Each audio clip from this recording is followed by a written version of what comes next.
Hi friends ఇక్కడ చూడండి చుట్టూ కొండలు ఉన్నాయన్నమాట. మధ్యలో చిన్న విలేజ్ ఉంది. లొకేషన్ అయితే చాలా బాగుంది ఫ్రెండ్స్. ఇక్కడ ప్లాస్ట్ 1000 లీటర్ వాటర్ ట్యాంక్ అయితే ఫిట్ చేయడానికి వచ్చాము. ట్యాంక్ అయితే హోల్ వేసుకున్నాం ఫ్రెండ్స్. ఆ తర్వాత నిప్పల్స్ అయితే ట్యాంక్ నిప్పల్ అయితే తీసుకున్నాం అనమాట. ఇక్కడ క్లీన్ చేస్తున్నాడు. ట్యాంక్ నుంచి అవుట్లెట్కి అది హోల్ వేసినప్పుడు ఏమవుతుందంటే కొంచెం సైడ్లలో ఎక్స్ట్రాగా వస్తుంది అనమాట. అది ప్లాస్టిక్ ట్యాంక్ది.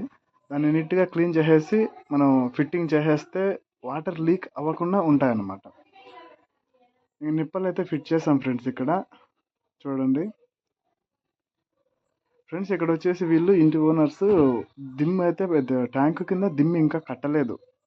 అది కట్టని దానివల్ల అక్కడ వరకు కనెక్షన్ తీసి పెట్టండి, మళ్ళీ లాస్ట్లో కనెక్షన్ ట్యాంక్ పక్కన పెట్టి దిమ్మి కట్టుకొని మళ్ళీ కనెక్షన్ అయితే ఇస్తామన్నారు.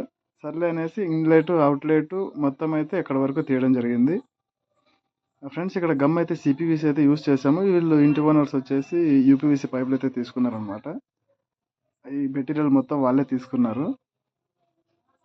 ఇక్కడ చూడండి ఫ్రెండ్స్, ఇక్కడ దిమ్మ కట్టేసి మనకు అక్కడ ఎంత కావాలో అంత తీసుకుంటే సరిపోతున్నాడు ఫ్రెండ్స్. ఇక్కడ చూడండి, ఇది ఇన్లెట్ అవుట్లెట్ రెండు ఇక్కడే వచ్చాయన్నమాట. ఇక్కడ వచ్చేసి ఓవర్ఫ్లో.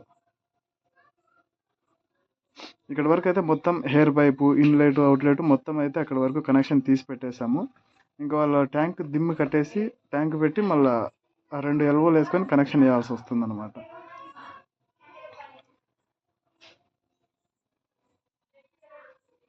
ఇది మొత్తం ఇది ఇన్లెట్ అవుట్లెట్, ఒకటి ఇన్లెట్ ఒకటి అవుట్లెట్ ఫ్రెండ్స్. ఇక్కడ వీళ్ళు ముందు వచ్చేసి ఎవరో స్లాబ్ గోడలో అయితే ఎవరో వేరే ఎలక్ట్రీషియన్లు పెట్టారనమాట, ప్లంబర్లు. తెలియదు మనకి. ఇదైతే మళ్ళీ తర్వాత ఫినిషింగ్ వర్క్ అయితే మేము చేసామన్నమాట ఫ్రెండ్స్. ఇక్కడ ట్యాంక్ ఫిట్టింగ్ అయితే మేము చేసాము. గోడలు అయితే ఎవరో వేరే వాళ్ళు ఫిట్ చేశారనమాట పైపు. ఇది వచ్చేసి ఓవర్ఫ్లో. ఇక్కడ ఇన్లెట్ అవుట్లెట్ హెయిర్ పైపు మొత్తం ఫ్రెండ్స్. నా వీడియో కనుక మీకు నచ్చితే